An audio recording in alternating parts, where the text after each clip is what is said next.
What's the worst thing you have ever done to an annoying neighbor? Story 1. In college, the guy in the dorm room next to mine was apparently a bit insane. He would bang on our shared wall whenever any noise happened. The first time he did it, I was just talking to a friend in my room at normal volume in the middle of the day. It kept going on like this for months.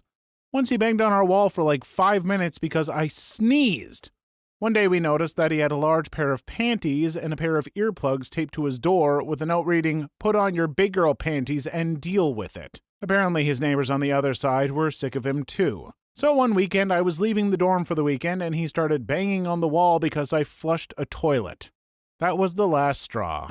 I ended up putting a Britney Spears song on repeat, put my speakers up against his wall, and then left for the weekend, being sure to lock all the doors behind me. Story 2. I was visiting my aunt a couple years ago in Arizona. She lives outside of Phoenix. Their next-door neighbors had 3 or 4 kids who were super annoying. There was a brick wall dividing their backyards, as is common for the area. Upon my arrival, I find out that the kids next door throw things over the wall for fun. Not just like harmless twigs and pebbles, but like rocks and toys and garbage and even knives. My aunt's family had to keep their trampoline on the other side of the yard so it wouldn't get crap thrown into it. I asked my aunt about it, and she said she talked to the parents, but they kept throwing crap. So that night, I go online and file a police report with their address. A couple days later, the neighbors left a note at the front door with this long apology. "It won't happen again, blah, blah, blah." It pretty much stopped after that. Should have mounted the trampoline to rebound their throws. Story 3. I had a terrible work schedule and had to wake up at 2:30 a.m. to be at work by 4 a.m. My downstairs neighbors would blare loud music at all hours of the night, and I could feel the bass through my mattress. I went downstairs and politely asked them to turn down the music, and they seemed to kindly agree. As soon as I got back in bed, they turned it up even louder and kept it going until about 1:30 a.m. Before I left for work at 3:30, I turned over my amplifier so that the speaker was facing the floor, turned the volume up, and set my guitar on top of it. I left for my 12-hour shift, and the feedback was still screaming when I came home. Neighbors never blare their music again. Here to say that this exact situation has happened to me, and that it also exactly how I dealt with it. Sometimes you have to fight fire with fire. People don't always respond well to kindness. Some neighbors will respect your requests, and some neighbors just want to declare war. Some may call your actions harsh, and those people have never worked a midnight shift and dealt with unreasonable neighbors.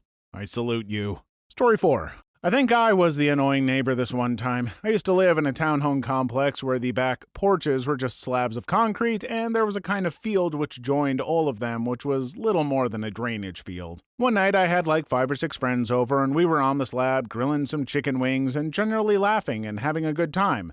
Not too loud, no music, and we weren't trashed, but I imagine we were still audible to the other buildings. Woman from across the way starts hollering at us, being loud and threatening to call the cops. A few of my friends were like, "Frick that lady," but I decided to take a different route. I plated up about 8 wings with the scratch-made buffalo sauce, which I'd invited everyone over to enjoy. I walked the food over to the lady on a paper plate and apologized for disturbing her. She told me she overreacted and was sorry for yelling at us. I told her it was okay, but I told her I was concerned she'd probably had a crap day to be yelling at strangers for a little noise at 7 p.m. on a Friday. She did have a crap day. I told her I was sorry and that we'd keep it at a reasonable level as a courtesy to her. A little while later, she yelled back over that those were the best wings she'd ever had, and we gave a little cheer back to her. Never heard from her again. Hope her days are better now. I'm actually tearing up a little here. We've come to this thread expecting devious acts of revenge and gotten plenty, but holy cow, if this isn't a reminder that sometimes kindness is the greatest route. Seriously, huge props to the OP, and frankly, a good reminder for the rest of us. Not to say it will always work out this well, but even when it doesn't, you'll know you tried. Story 5. Not my story, but a friend of mine, let's call him John, had a neighbor, let's call him David, that would siphon gas out of everyone's vehicles? Nearly all of John's neighbors had cameras, so they knew who did it, but couldn't get the guy to stop. John went to the store to purchase a locking gas cap, and while there, had a bit of a light bulb moment. He decided to buy one for David's car instead. John waited until he was asleep about 9 a.m., then installed the locking gas cap on David's car. Apparently, David flipped out and went door to door asking all the neighbors to tell him who did it. Miraculously, everyone's cameras failed to work that day. John said the car sat for about a week before David was able to remove it. After realizing how much his neighbors hated him, David decided to move. If your neighbors have camera footage of David doing this, couldn't they have, brought it to the police? I don't blame John for putting the cap on David's car because the guy was a menace, but at the same time, it's stealing. Feels like there was a solution right there. Story 6. Friend had a neighbor who put in a very bright yard light that was pointed at her bedroom window. After a negative interaction when asking the neighbor to re-aim or dim the light or such, cue theater stagehands. She put up a parabolic mirror pointed directly at the dude's bedroom, used an old projector dowser and an old lighting board to program a chase sequence that was hours long and repeated. End result was a beam of randomly blinking light that was aimed at the neighbor's bedroom window. When he complained, she let him know that it was his light source. All he had to do was turn off his yard light. Fricking brilliant. Your friend's neighbor is my hero. Talk about taking the annoying part of the neighbor and using it against them, and in a damn clever way at that. I have absolutely no notes, except for this one. Is she taking on any apprentices? I want to learn from her. Story 7. I decided to fence in my backyard and asked my neighbor if he would pay for half of the fence along his property line. He declined. I installed a fence around my backyard a few inches on my side of the property line. The neighbor then tied a new fence onto my fence. He also tied into the neighbor's fence on the other side and the one behind his. So he only paid for about 40 feet of fence altogether and got his entire yard fenced in. Dong move. No big deal, even though he got a few extra square feet of backyard and a free fence on 3 sides for free. Sometime later, his dog knocked a hole in my fence. He asked me to fix it since his dog could escape to my yard and then into the neighborhood. I declined. I told him to fix it since it was my fence and his dog did the damage. He called code enforcement and the homeowners association. Turns out that if I have a fence, I have to keep my fence in good repair. I repaired the fence and then painted the side of my fence that faced his property highliner yellow, blue, green mixed with slates of black crap brown. Turns out that I got to choose the color of my fence as long as it is in good repair. He complained and was denied by the HOA. He then painted my fence. I had charged him with vandalism and he was fined and had to repaint my fence the original terrible colors. He then bulk emailed the entire subdivision and complained, asking them to support him in his attempt to get me to paint my fence instead. The neighbor to his other side and behind him all painted their fences to match mine. He moved a few months later. Triple spited fence. Story 8. Not me, but my grandpa. My grandpa's neighbor's septic tank started leaking into my grandpa's backyard. He repeatedly asked his neighbor to fix the septic tank and clean up the mess in his yard. The neighbor completely brushed him off, so my grandpa took matters into his own hands. He rigged up a plumbing system in his yard. He installed an upright PVC pipe that pointed at the neighbor's backyard over the fence. I don't know how the system worked. I was only about 8 years old in the early 90s. But it was set up to spray the neighbor's own septic waste over the fence and into the neighbor's beautiful and polished yard. And just like that, the neighbor fixed his septic tank. They remained enemies until my grandpa died a couple of decades later. I miss that crazy old bastard. Never pee off the grandmas and grandpas. They will get back at you in a way you'll never expect. Again, we have someone who just takes what their neighbor is doing wrong and just dumps it right back at them. Lots of clever folks in this thread finding ways to get their neighbors in a way their neighbors can't really complain about it without admitting they are basically the problem. High marks for Grandpa here. Story 9. My house is on the right on the corner of an area where the roads turn into a T. I had issues with people cutting the corner and driving through my yard. One day someone dang near hit my dog. I went and bought a boulder, probably 300 or 400 pounds, and put right on the corner.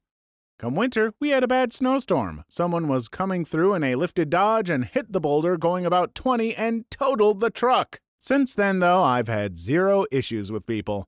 My favorite part of this is that boulder is capitalized like it's a member of the family.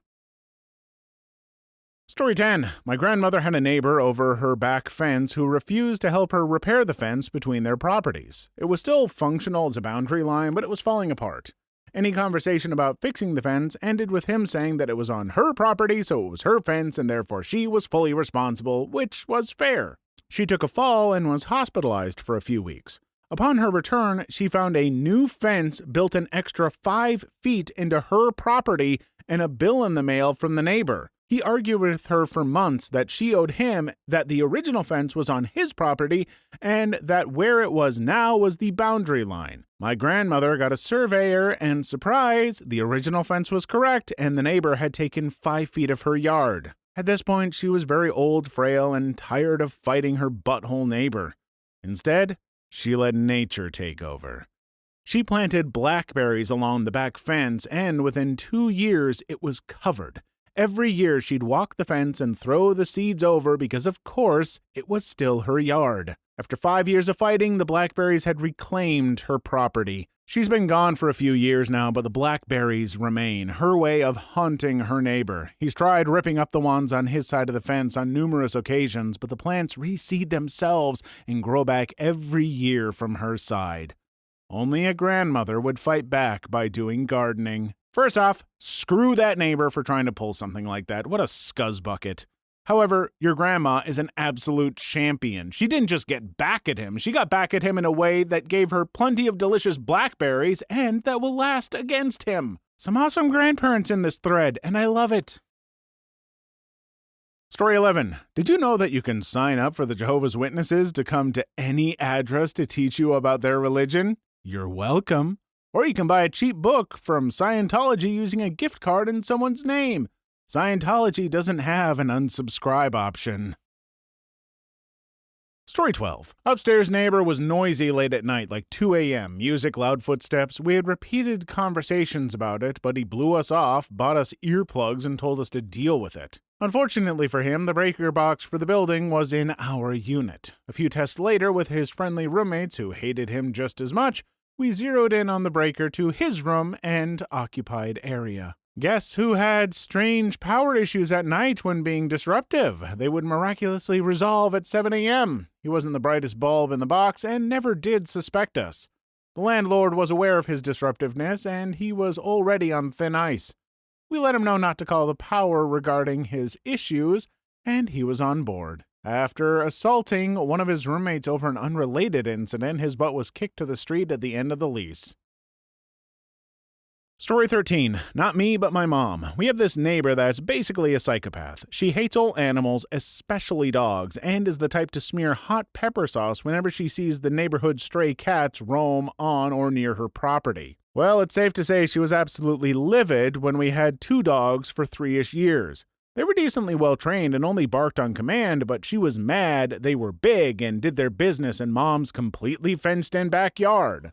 So one day, she calls the city and says we have multiple corpses in our backyard and rats that were feasting on them in hopes that it would get our dogs taken away. When Mom finds this out, when a city health inspector randomly shows up at our door and insists on walking the property with the printed report in hand, we obviously have neither of those things in our property, and the nice inspector said he'd flag all future reports from the anonymous caller against us so we wouldn't get bothered again. Neighbor blows her cover 2-ish weeks later, asking us if we had any special visitors lately, and are we finally getting rid of our creatures. Anyway, the only thing the psycho neighbor seemed to love is her garden. It's solely potted plants and vines that she likes to try and grow into my mom's fence that is solely on Mom's property line, which Mom hates as the neighbor has the tendency to reach over our fence to hack at our trees and bushes. Mom waits until the neighbor is at a weekday church service on the day before we leave for a long weekend and dumps 3 bottles of Roundup into every single pot that this lady pushed against our fence. The plants all mysteriously died the Sunday after we left with no one to blame it on. Not only was the neighbor completely mystified, but she seemed to take it as a divine sign and has tried to apologize to my mom and make up for her years of haggishness to all the other neighbors on our block ever since. Mom still refuses to speak to her though, and only one old lady neighbor agreed to be her friend. LOL. Please leave your story in the comments. I would love to make a video on them in the future. Also, don't forget to like and subscribe.